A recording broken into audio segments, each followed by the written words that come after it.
പ്രേക്ഷകരുടെ ശ്രദ്ധയ്ക്ക് Kerala vision cable നെറ്റ്വർക്കിൽ ഫ്ലവേഴ്സ് ഇനി മുതൽ ചാനൽ നമ്പർ 10-ലായിരിക്കും ലഭ്യമാകുക. പ്രേക്ഷകർ സദയം സഹകരിച്ചാലും. ഇടുക്കി വണ്ടിപ്പെരിയാൻ അടുത്ത് 63-ാം മൈലിൽ കൃഷിയിടത്തിൽ ഇറങ്ങിയ കാട്ടുപോത്തിനെ മയക്കൂടി വെച്ച് പിടികൂടണമെന്നാവശ്യപ്പെട്ട് പ്രതിഷേധവുമായി നാട്ടുകാർ.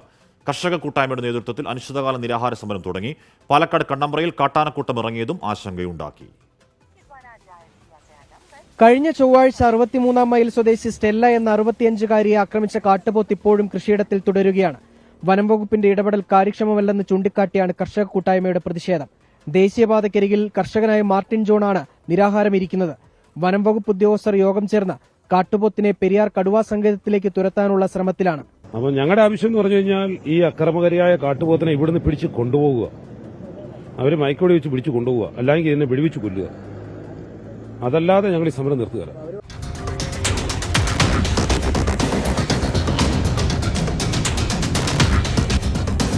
അതിനിടെ പാലക്കാട് കണ്ണമ്പ്ര പോത്തുചാടി പ്രദേശത്ത് പട്ടാപ്പകൽ കാട്ടാനക്കൂട്ടമിറങ്ങി.